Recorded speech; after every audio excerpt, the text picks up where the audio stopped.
Where does hell exist on earth? Is the question that I will answer by the end of this show.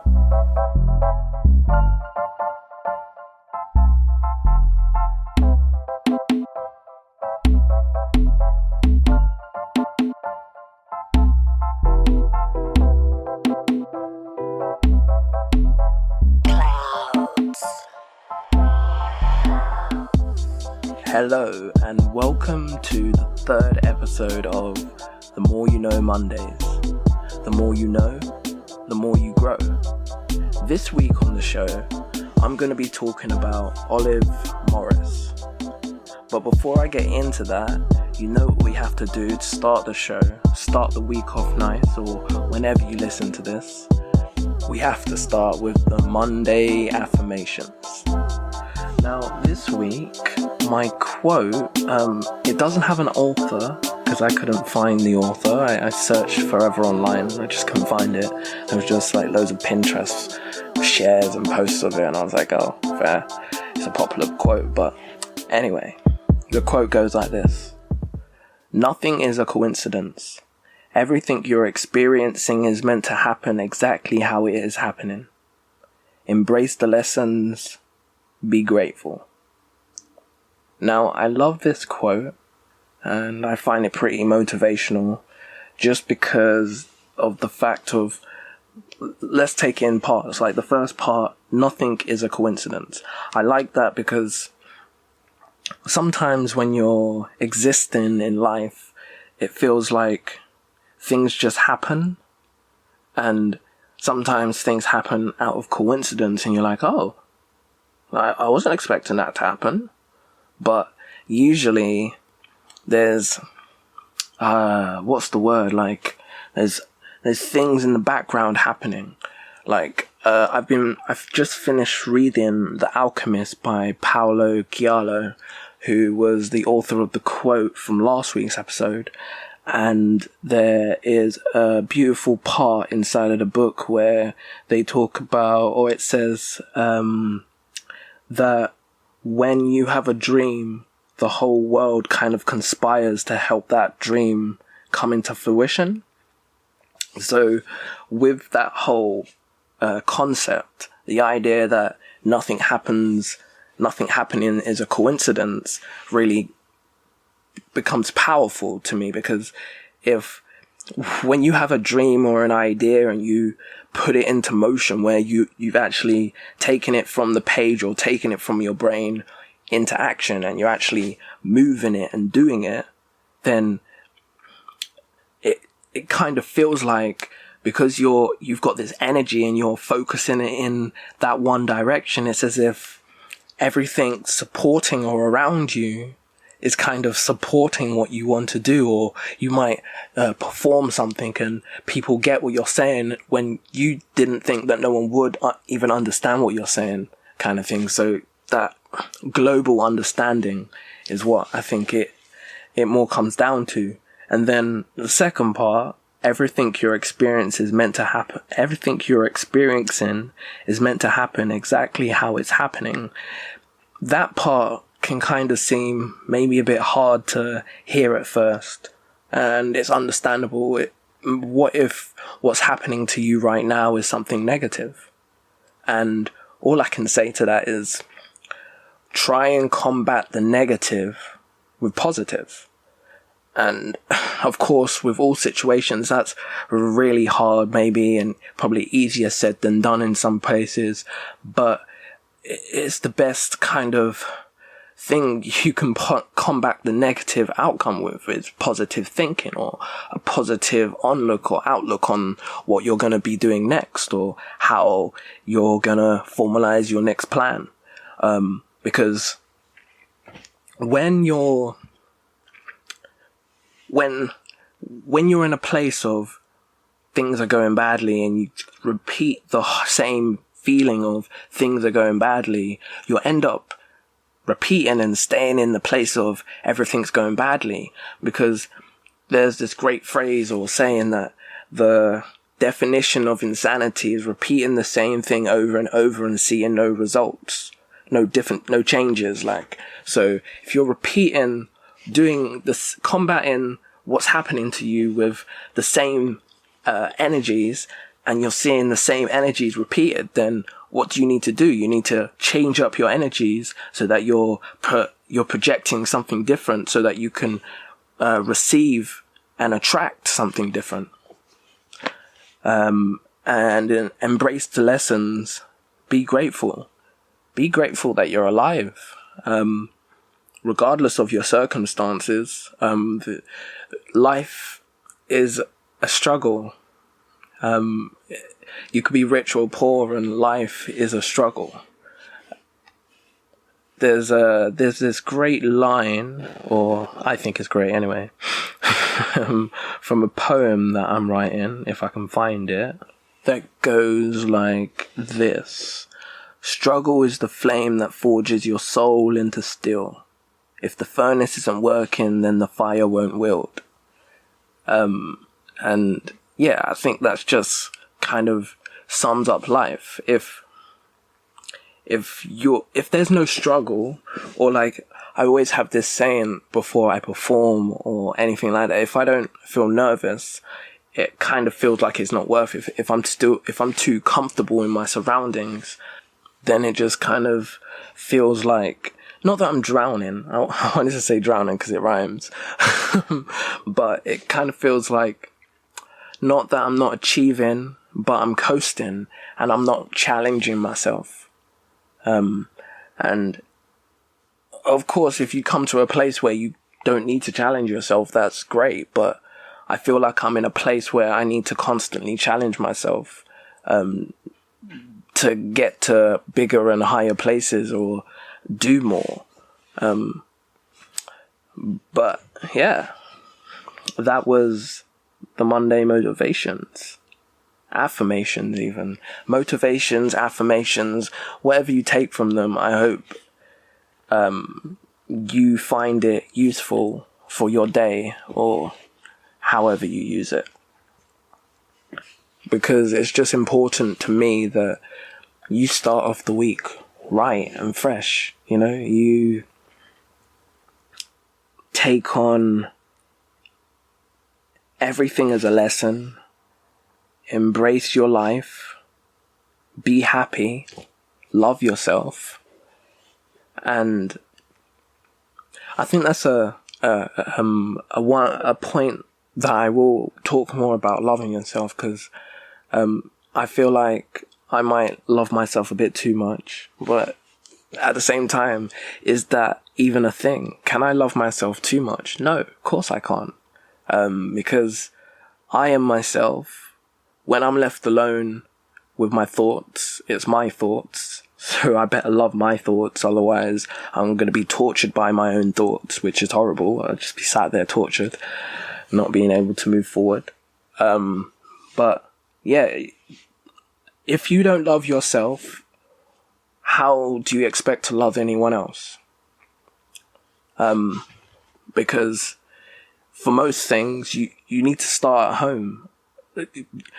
My mum's always saying to me, like, when she says things to me, it's better that I tell you than you be out on road and one of your friends embarrasses you, you know? So with that in mind, it's better you start from inside and love yourself before you go out there and try and love other people. But I think that's a really important thing. Love yourself. Because when there isn't anyone out there that does love you, or other than your family, I mean, if you're single and you don't have a partner, when there is no one that loves you like that, then you have to love yourself. Because there's no one else. But I'll leave Monday affirmations there and keep it moving onto the episode, which where we will be I got there in the end, where we will be talking, or I will be talking about Olive Morris. So the reason why I wanted to talk about this lady is she first came into my scope of knowledge on, what was the date? It was the 26th of June, 2020. And I went on to Google to do a search, and I saw this Google wall graffiti with Olive Morris's face in the wall, and I clicked on it. I was just like, yo, what's this? And then I scrolled down and I saw that she was born in Jamaica and then she moved to London, and I thought, whoa, this is something that I don't see every day. I don't often click on the Google Doodles and find or see a person that is so relatable to me. I definitely need to do some more research into this person. So on just the overview from Wikipedia, what they show on Google, it said some interesting things. It says that she was a Jamaican-born community leader, an activist in Britain, British feminist, an activist in the British feminists, a black nationalist and squatters' right campaigner of the 1970s. So I was just like, oh, this is hella interesting. Let me look deeper into her. So as I was doing my dalvaging, I found out more. I found out that Olive Morris was born in 1952 in Harewood, St. Catharines, Jamaica.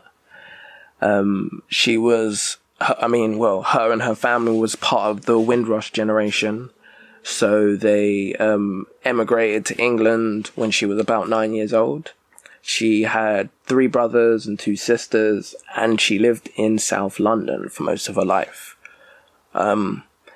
It's most interesting for me that she was only alive or with us on this earth for 27 years, but she achieved like so many things while she was alive that I thought that more people should really know about her if you don't already.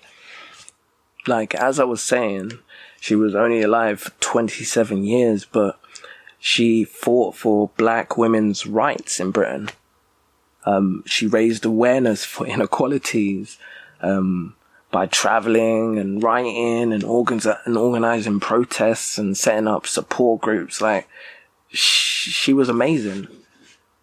So the first account where she does something which is quite inspiring for me, just reading it, is a Nigerian diplomat whose name was Clement Gomwalk. He was visiting the first black record shop in Brixton, which is called Desmond's Hip City, sorry. And while he was leaving and going to his car, the police confronted him and accused him of stealing the car that he was about to get into. Obviously, he tried to tell them that, look, I'm a Nigerian diplomat. This is my car. But obviously, this was in 1969, so I guess things were a little different between black people and the police. Not that they're still a bit touch and go right now, but obviously things were much worse in the 60s. So after they arrested him under sus law, they dragged him out of his car, which happened to be a Mercedes. So surprise, surprise, it's like the same thing that you see nowadays. A black guy driving a nice car, and the police will pull him over or her over because they want to know who this black guy is driving such a nice car. He couldn't just be a diplomat, could he? No, he had to be stealing the car. So the police officers beat him up, and while they were beating him up, there was this huge crowd of people that formed around to witness this brutal attack of this Nigerian diplomat. At the time, there was a a local journalist who was in the area, and she stated that Olivia Morris broke through the crowd and scuffled with the police officers and tried to stop them from beating up the Nigerian. Unfortunately, this backfired on her because the police retaliated by beating her up as well. And the whole thing happened when she was only 17 years old. Now, obviously, when the situation rather escalated, it was because the crowd were blowing up about the treatment of the Nigerian diplomat and how, the police were dragging Morris and beating her up and stuff like that. Well, she was just screaming, "I've done nothing. What's going on?"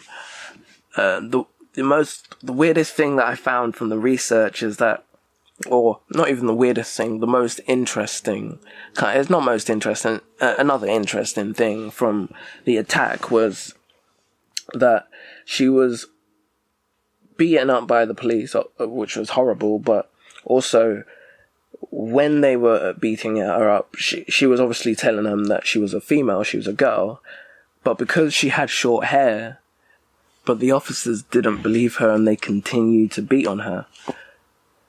It even goes further to say that on Olive Morris's own account, she describes her treatment in prison to be even more disgusting in the sense that they forced her to prove that she was a real woman, and there's even reports that she was threatened with rape. With that being said, her brother described her injuries from the incident and said that he could hardly recognize her face, that she was beaten so badly when she was arrested. She was also fined £10 and given a suspended sentence. The charges were assault on the police, threatening behaviour, and possession of a dangerous weapons. Though in the early 70s, Morris became a member of the youth section of the British Black Panther movement, which was later named the Black Workers Movement. This was also alongside Linton Kwesi Johnson and Clovis Reed. If you're not aware or you don't know who Linton Kwesi Johnson is, then if you've seen The Crown, he's in the episode of The Crown, and also he is a Jamaican dub poet and activist who has been based in the United Kingdom since 1963. Interesting, probably not very well known fact, but he became the second living poet and the only black poet to publish in Penguin's Modern Classic series. So, it's possible. Anything's possible. That's all I can say. I will put a clip from one of his poems that I found on YouTube while doing some research about him. It's called England is a Bitch, and I think a lot of people will probably be able to relate to it. When me just come to London town, me used to work pon the underground. But working pon the underground, you don't get to know your way around. England is a bitch. There's no escaping it. England is a bitch. There's no running away from it. Me get a little job in a big hotel, and after a while me was doing quite well. Them start me off as a dishwasher, but when me take a stock, me not turn clock watcher. England is a bitch. There's no escaping it. England is a bitch. No bother try to hide from it. When them give you the little wage packet, first them rob it with them big tax racket. You have to struggle to make ends meet. And when you go to your bed, you just can't sleep. England is a bitch. There's no escaping it. England is a bitch for true. And no lie me a tell, a true. Me used to work dig ditch when it cold no bitch. Me did strong like a mule, but boy me did fool. Then after a while me just stop the overtime. Then after a while me just put on me tool. England is a bitch. There's no escaping it. England is a bitch. You have to know how to survive in it. Well, me do day work and me do night work. Me do clean work and me do dirty work. Them say that black man is very lazy. But if you see how me work, you would have said me crazy. England is a bitch. There's no escaping it. England is a bitch. You better face up to it. Them have a little factory up in a Brockley. In this your factory, all them do is pack crockery. For the last 15 years, them get me labor. Now after 15 years, me fall out of favor. England is a bitch. There's no escaping it. England is a bitch. There's no running away from it. Me know say them have work in abundant, yet still, they make me redundant. Now at 55, me getting quite old, yet still, them send me fi go draw a dole. England is a bitch. There's no escaping it. England is a bitch for true. Is where we are going to do about it. So I think it's another key point to say that the British Black Panther movement was inspired by the Black Panther movement in America, but they were not affiliated with them. Though in 1972, I found that Olivia Morris and one of her friends, they planned to visit the American Black Panther leader, Eldridge Cleaver, who was living in Algeria on the run from an attempted murder charge. But on their travels to Algeria, they became stranded in Morocco. So it never happened, but it could have. They made plans, they made actions, but they didn't plan for the unplannable. You can't plan for the unexpected. So Olivia Morris also co-founded the Brixton Black Women's Group in 1974, which her and other members of this group rallied to critically explore the experiences of women in the Black Panther movement. Basically, the overall purpose of the group was to raise consciousness so the women could communicate with each other and talk about their daily lives, putting this understanding into a political framework. So what they did was to try and make more of a pushback for there to be more transparency and unity in their community. Eventually, the group dissolved, but then it separated into smaller, more specific groups that focused on increasing the awareness of the black struggle. Before this, though, in 1973, she was a big supporter in squatting in Brixton. She participated in lots of other activities, which also included squatting in buildings. But it was for a good cause. It was to establish self-help community spaces. She's most famously known for squatting in 121 Rattling Road in Brixton with her friend Liz Obi, which is the same friend that she travelled to Algeria with. Well, not Algeria. She tried to get to Algeria, or they tried to get to Algeria, but ended up in Morocco. So this squat became a hub of political activism and hosted community groups such as Black People Against State Harassment. The building where the squat was situated was also the site of the first Black community bookshop in Brixton, which was called Saba Bookshop, which remained in that location for a while before moving on elsewhere.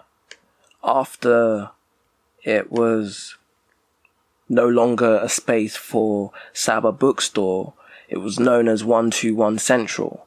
And 121 Central was a squatted, self-managed social centre in Brixton, which started in 1981 and continued until 1999. It was an anarchist social centre. The venue hosted a bookshop, a cafe, info shop, library, meeting spaces, office spaces, painting facilities, and rehearsal spaces. Which is pretty cool. I didn't even know that place had existed. It's also interesting to state that she didn't just stay in London. No. Olivia Morris also travelled and studied at Manchester University between 1975 and 1978. And don't think that her going to university stopped any of her activism, because she just kept it moving. She kept it going. She just moved to a new city and just picked back up again. So while she was away from London and in Manchester, she co-founded the Manchester Black Women's Cooperation and the Black Women's Mutual Aid Group with activists in Manchester such as Kath Locke and Eloise Edwards. She also helped to establish a supplementary school after campaigning with local Black parents for better education provisions for their children. So this amazing woman just kept the energy going everywhere she I just see a common through line through her whole story, that everywhere she goes, and if she sees injustice, she's not just sitting there and just, they didn't have Twitter back in those days, so there was no, I'm going to tweet about it. No, she was out there seeing what the problem was, finding out how she can fight against it, and fighting back, because she saw the injustice and she saw where she could make a difference, where she could inspire other people to make a difference or make positive changes within her community, which is beautiful. And not enough people are doing that within the community, so we need to see more of that. And the fact that she was able to achieve so much and make her life ripple into affecting all these other people's lives, including mine. I'm just grateful. But amongst all of the amazing things that she was able to achieve, another one of the mind-blowing facts for me about Olivia Morris is that she was a founding member of the Organization of Women of African and Asian Descent, which has the anagram of OWAAD in London. And with her founding this, the OWAAD held their first conference at the Abeng Centre on Gresham Road in Brixton. This centre was a place that Olivia Morris helped to establish alongside Eileen Holness and other members of the community. If you do take away anything from anything that I've been babbling on about for the last 20 minutes, please take this away. Along the AWAAD, which is the Organisation of Women of African and Asian Descent, and the Brixton Black Women's Group were the first organisations for black women in the United Kingdom. The first ever organisations to ever be established. Olivia Morris was part of that. Now, unfortunately, Olivia Morris, like I've been saying throughout the whole of this episode, she was taken away from us too soon, and she became ill during a trip to Spain, which was in 1978.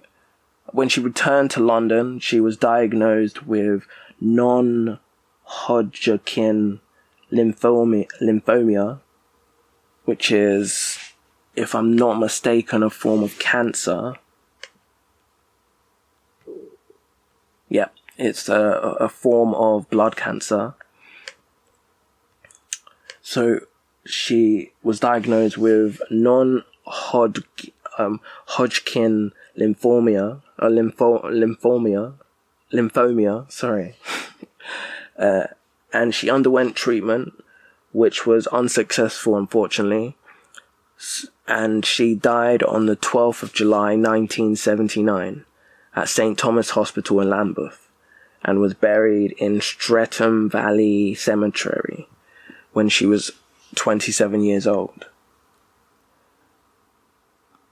Gone way too soon, but she established and achieved so much in her short time.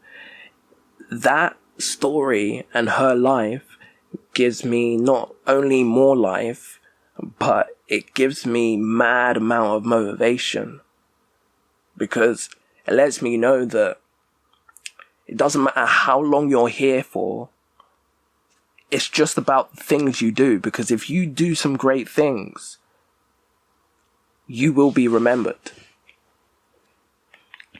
And like all good people or great people that are remembered, Olivia Morris is no different. So Lambeth Council have named one of their key buildings after her, and they did this in 1986. They named the building after the Brixton riots, which happened the previous year, which would have been 1985. Quick maths. And it was triggered by the shooting of Cherry Croce by police while searching for her son, Michael Croce, in connection with a firearms offence. But yeah, I'm going to go into that with more detail on another episode, so stay checked for that. It's also interesting to state that Olivia Morris is depicted on the Brixton £1 note, which is the local currency of Brixton, which is a cool fun fact that Brixton have their own local currency, which was established started on the 17th of December 2009. The notes that they have available are the Brixton £1 note, the Brixton £5 note, the Brixton £10 note, and the Brixton £20 note. Every single note that they have depicts a different famous Brixtonian celebrity. So they have Olive Morris, and they also have the late David Bowie on one of their Brixton £1 notes rather. Another fun fact from Brixton, since we've been talking about Brixton and London for this whole episode, we can move on to another fun fact, which is Brixton's Tate Library was the first free public library in London. It was built in 1893, and it was a gift from Sir Henry Tate, who, if you are not familiar of this man, he is the guy who established the Tate Galleries. So another fun fact about Brixton is that at least 9 cinemas opened in the Brixton area between 1910 and 1915. Some of the cinemas were situated in railway arches and later closed on safety grounds. But it is cool to know, or it's another fun fact, that the Ritzy Cinema is the sole survivor of the 9 cinemas that opened in the Brixton area between 1910 and 1915. That's pretty cool, right? So if you've been to the Ritzy, that you're literally going to history. And my final fact for Brixton will be that Electric Avenue, which was built in the 1880s, was the first market street to be lit by electricity. The road gave its name to Eddie Grant's 1983 single Electric Avenue. Electric Avenue. Da da da da da da da. Ah, jeez. So yeah, fun fact. Electric Avenue was the first market to be lit by electricity. And also a hit song by Eddie Grant. So now let's answer the question that I posed for you guys at the start of the episode. Where does hell exist on Earth? Now, it's usually just a fun phrase that people say, oh my days, hell is on Earth, or hell always freezes over. But would it surprise you to know that there is actually a village in southern Norway which is actually called Hell, and it actually freezes over every winter? Fun fact that hell actually translates in Norwegian, or the word hell actually means luck in Norwegian. But obviously, to us English speakers, it's a whole different ball game.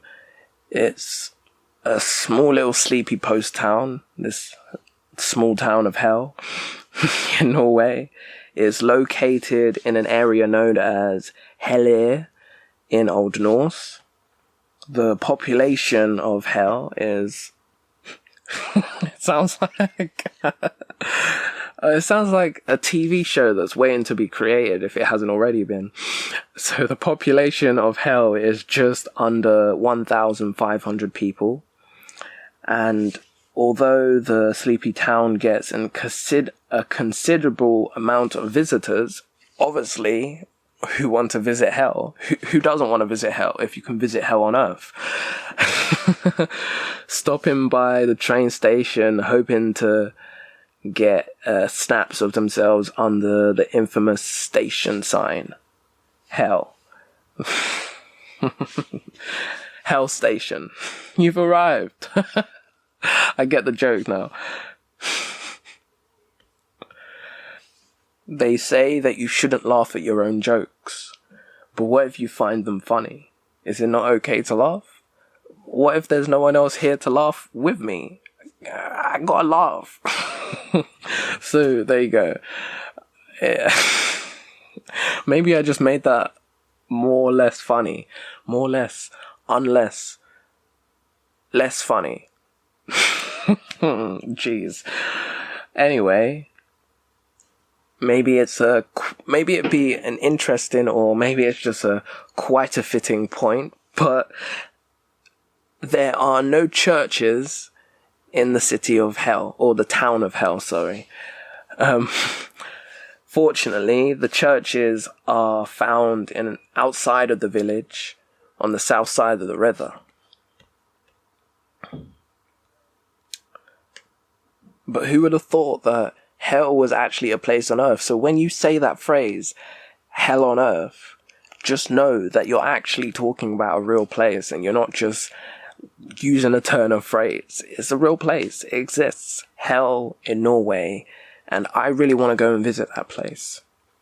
Just to say that I visited hell on earth. But anyway, that's what I'm going to call the end of the episode. So I hope that you have enjoyed the third episode of The More You Know Mondays. This week, where we have been talking about Olivia Morris. Please do more research about Olivia Morris if you found any of this interesting, because there's much more about her than I've mentioned, and more people should just research into things and find out about interesting people, because it's cool, and you learn more about yourself by learning about other people and seeing what they've experienced and seeing what they're going through, and then you maybe see how there's correlations or similarities in your life, or how you can relate to that struggle or that fight, and how you can adapt it into your own life. So I hope the knowledge that I have shared with you today has empowered you as much as it empowered me. And if you've enjoyed the show, please do subscribe on Spotify or Apple Podcasts or YouTube or wherever you listen to the podcast. Please follow us on social media if you've enjoyed the show. Instagram, Twitter, Facebook at My Opinion Means. And drop us a DM if you have anything to say. My DMs are open. I think they are. I don't know. You can message me and I will reply. Give us a shout if you want to get shouted out in the episode. Yeah, I'll do that. But yeah, if you enjoyed the show, please let me know and share it so other people can hear it. But yeah, that's the end. And next week on the show, I will be talking about... You know what? I'll let you guys just wait until next week. And until then, have a wonderful week, and goodbye.